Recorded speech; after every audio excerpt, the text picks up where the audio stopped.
बटेंगे तो कटेंगे, ये साधु का काम है, नाथ पंथ का काम है।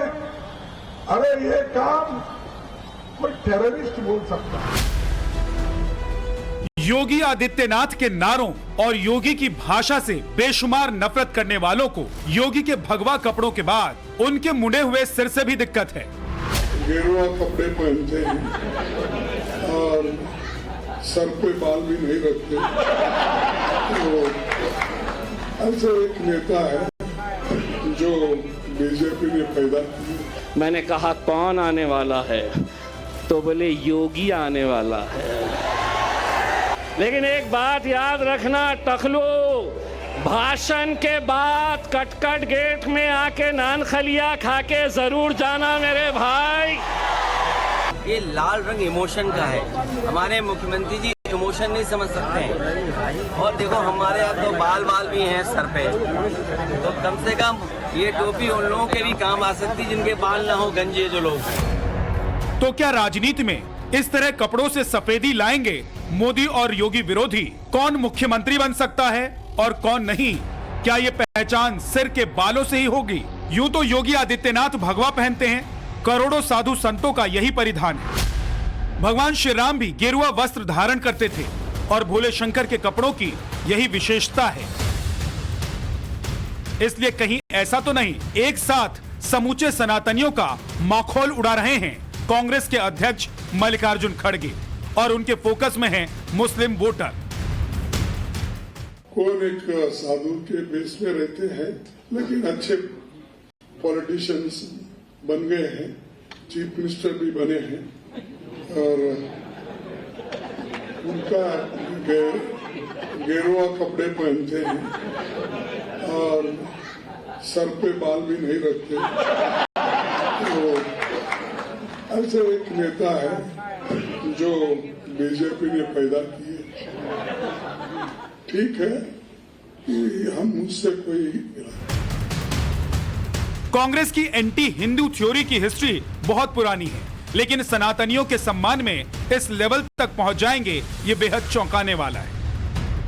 संविधान में ये कहीं नहीं लिखा गया है कि मुख्यमंत्री या फिर किसी संवैधानिक पद पर कोई भगवाधारी न बैठे, और इस बात की भी गारंटी नहीं है कि कोई सफेद पोष संविधान की शपथ लेने के बाद उसकी शुचिता और नैतिकता की कसौटी पर खरा उतरे। तो सवाल इसी बात का है कि कांग्रेस की मंशा क्या है। कांग्रेस कभी भी गैर हिंदुओं की वेशभूषा को लेकर इस तरीके से तंज नहीं कसती है। टोपी वाले मौलानाओं को वो हमेशा अपने पास बैठाती रही है। कांग्रेस पर आरोप लगते रहे हैं कि हिंदुओं को बांटो और एक दूसरे के खिलाफ लड़ाओ वाले फॉर्मूले के आधार पर ही उसने कई सालों तक राज किया। समाजवादी पार्टी भी हिंदुओं को जातियों में बांटने का एक्सपेरिमेंट कर रही है और फिर खुद को मुस्लिम वोट के ठेकेदार समझने वाले असदुद्दीन ओवैसी की हिंदू विरोधी मानसिकता किसी से छिपी नहीं है। इत्तेफाक देखिए, इन सब की लड़ाई बीजेपी से है। मोदी और योगी की विचारधारा का विरोध है। मैंने कहा कौन आने वाला है, तो बोले योगी आने वाला है।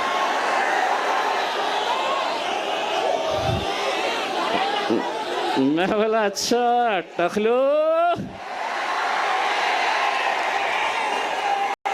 टकलो यहाँ पर भी। लेकिन एक बात याद रखना टकलो, भाषण के बाद कटकट गेट में आके नान खलिया खा के जरूर जाना मेरे भाई, बहुत मजा आएगा।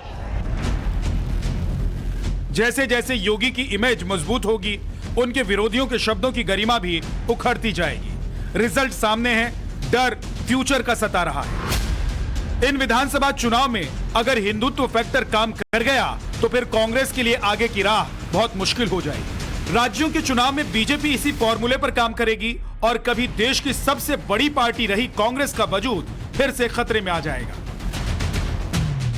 प्रधानमंत्री नरेंद्र मोदी योगी के नारे को ग्रीन सिग्नल दे चुके हैं। ऐसे में बहुत मुमकिन है इस धार और रफ्तार में तेजी बढ़ेगी।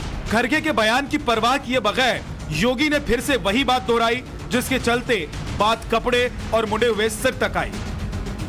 अब पटना नहीं है, एक रहना है, एक रहेंगे, सेफ रहेंगे, एक रहेंगे। मैंने उसी लिए परसों मुंबई में मीटिंग हुई थी तो कहा, भाई एक काम करो, तो नहीं कर सकते आप, क्योंकि जो साधु संत होता है वो सबके लिए होता है। बाटो काटो में क्यों जा रहे हैं? हाँ, इधर लोगों को बोलते हैं बटेंगे तो कटेंगे, ये साधु का काम है, नाथ पंथ का काम है। अरे ये काम कोई टेररिस्ट बोल सकता है। कांग्रेस को तकलीफ योगी आदित्यनाथ से बेइंतहा है, इसमें कोई डाउट नहीं, और इसका बड़ा फैक्टर है बटोगे तो कटोगे का नारा। हरियाणा में कांग्रेस ऐसी बाजी हार गई जिसमें वो खुद को जीता हुआ मान रही थी। इसी हिंदुत्व की लहर पर उसे महाराष्ट्र और झारखंड में भी गेम हाथ से जाता हुआ दिखाई दे रहा है। योगी आदित्यनाथ की पॉपुलैरिटी का फायदा उठाने के लिए बीजेपी ने उन्हें टास्क दिया है, और वो है हिंदुओं को एक करने का। इसी प्लानिंग के तहत वो बैक टू बैक रैलियां कर रहे हैं और हिंदुत्व की पिच पर फायर ब्रांड तरीके से विरोधियों के हिडन एजेंडे को एक्सपोज कर रहे हैं। उनके नारे का असर इतना ज्यादा हुआ कि यूपी से लेकर कनाडा तक गूंज सुनाई दे रही है, और कांग्रेस इसे अपनी सियासत के हिसाब से मुफीद नहीं मानती।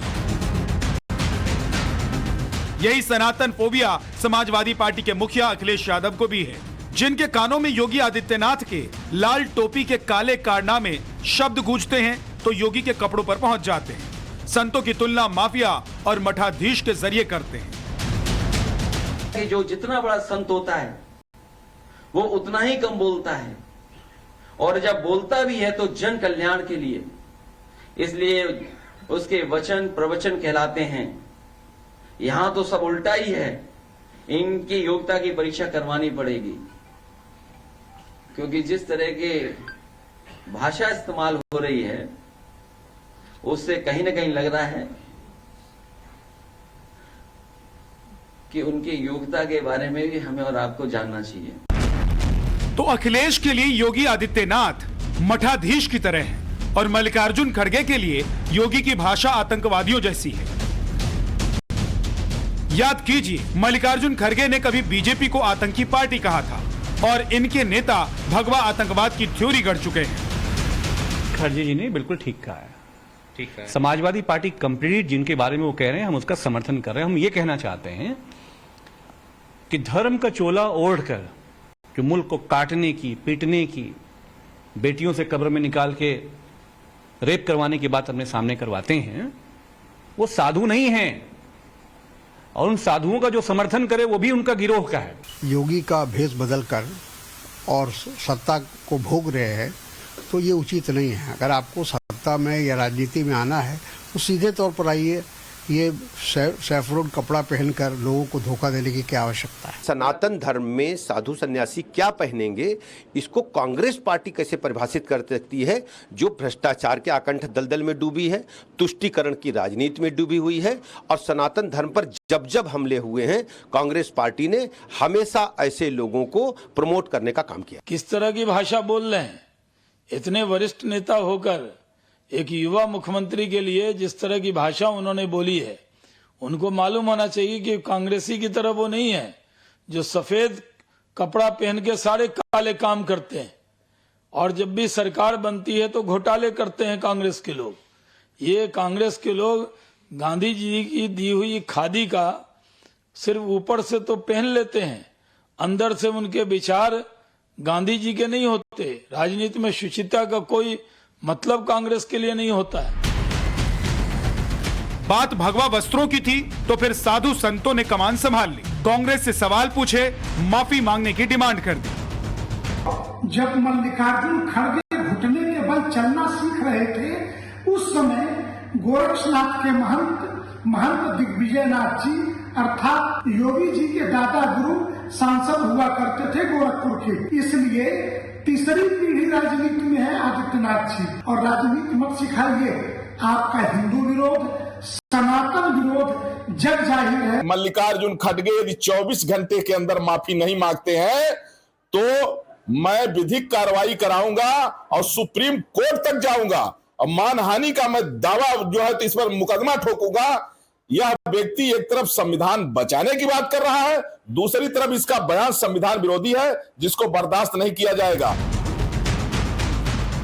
कहते हैं जंग और मोहब्बत में सब जायज होता है। कांग्रेस विधानसभा चुनाव की लड़ाई को जंग की तरह मान रही है, इसलिए योगी विरोध में ऐसे ऐसे शब्द गढ़े जा रहे हैं जिसका सीधा सार यही है कि सियासी समर में मुसलमानों का वोट पाने के लिए किसी भी हद तक जाने को तैयार है। ये अलग बात है कि योगी वॉकओवर देने के मूड में नहीं है, नए नारे और नए शब्द के साथ जोरदार पलटवार के साथ तैयार है। हमें बटना नहीं है और बटेंगे नहीं तो किसी माई के लाल की हिम्मत नहीं कि काट सके। लखनऊ से मनीष यादव के साथ bureau report, times now, Navbharat.